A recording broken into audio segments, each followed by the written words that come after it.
আম্মু, আম্মু তুমি ওকে মারলা কেন? কোথায় ছিলি সারাদিন? চাচি আম্মা, রিয়া তো সারাদিন আমার সাথে। চুপ করো, আমি তোমার সাথে কথা বলছি না। কি হলো, সারাদিন কোথায় ছিলি বল? শিমুল ভাইয়ের সাথে একটু গ্রাম ঘুরে দেখতে গেছিলাম। লজ্জা করে না এটা বলতে? হ্যাঁ, ওদের সাথে আমাদের যায় কোথায়? ওদের স্টেটাস কোথায়, আমাদের স্টেটাস?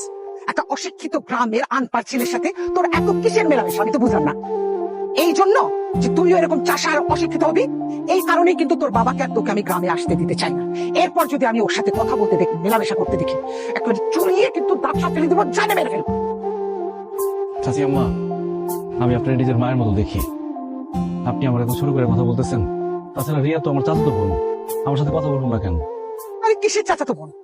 তোমরা আমার মেয়ের কিচ্ছু হও না। তোমার বাবা মা তোমাকে এখানে রেখে পড়ালেখা কিচ্ছু শেখায়নি, অশিক্ষিত চাষা বানিয়েছে, আর তুমি আমার মেয়েটাকে সাথে নিয়ে ওকে অশিক্ষিত চাষা বানাতে চাও, এই তো? দেখেন চাচি আম্মা, আমার আব্বা আমার গ্রামে রাখছে ঠিকই, কিন্তু আমার অশিক্ষিত মূর্খ মানে রাখে নাই। আমি ডিগ্রি পাস করছি। হ্যাঁ, আমার আব্বা কৃষক, কৃষি কাজ করে, আমিও চাষবাস করি। এই জন্য আপনি আমার চাষা বলতে পারতেছেন। এই গ্রামের চাষারা যদি গ্রামে ঠিক মতো ফসল না ফলাইতো না, তাহলে শহরে বসে বসে চিকন চালের ভাত, মাছ, মাংস, তরি তরকারির শাকসবজি খাওয়া লাগতো না। চাষাদেরকে অসম্মান করে কথা বলেন না। আই চুপ করো, তোমার জ্ঞান নিজের কাছে রাখো, আমাকে জ্ঞান দিতে এসো না। আমার মেয়ের ধারে কাছে তোমাকে যেন না দেখি, তোমাদের ছায়া যেন ওর উপর না পড়ে, বুঝতে পেরেছো? যদি দেখি তোমার খবর আছে। মা প্লিজ, তুমি শিমুল ভাইকে এভাবে অপমান করো না, সে তো কষ্ট পাবে। আরে কিসের অপমান? এদের মান থাকলে না অপমানিত হবে? ভাবি, কি বলতেছেন আপনি? হ্যাঁ, আরে শিমুল আর রিয়া চাচা তো যেটা তো ভাই বোন, ওরা একসঙ্গে ঘুরবে, কথা বলবে, আপনি সব কি বলতেছেন? হ্যাঁ, আর আপনি শিমুলের সঙ্গে এরকম ব্যবহার করতেছেন কেন? আপনি তো এভাবে অপমান করতে পারেন না ভাবি। আমি কি পারি না পারি সেটা তোমার কাছ থেকে শিখতে হবে না। স্বামীর সংসার তো 2 বছরও করতে পারোনি, লাথি মেরে ভাইয়ের ঘরে এসছো, তাই না? কাজের লোকের মতো থাকো, আর তুমি আমাকে জ্ঞান দিচ্ছ। এই তোমার মতো এরকম একটা অপয়া মহিলা এই সংসারে আছে বলে এই সংসারে কোনো আয় উন্নতি নেই।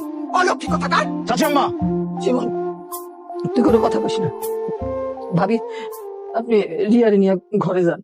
শিমুল রিয়ার সঙ্গে কোনো কথা বলবে না। হ্যাঁ, নিয়ে যাচ্ছি। এই ছেলের মাথায় ভালো করে ঢুকিয়ে দাও, ও যেন আমার মেয়ের ধারে কাছে না আসে, ঠিক আছে? চলো।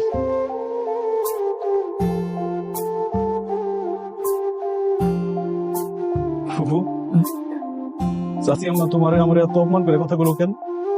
বিশ্বাস করো, আমি অনেক কষ্ট পাইছি। কষ্ট পাস না বাবা, তো চাচি আমার তো মুরব্বী না, মেজাজটা গরম হয়েছে, 2-4 কথা বলছে, মেজাজ ঠান্ডা হলেও সব ঠিক হয়ে যাবে বাবা। শিমুল, তোর আমার এসব কথা কইস না, আরেকটা ঝামেলা হয়ে যাবে, কইস না।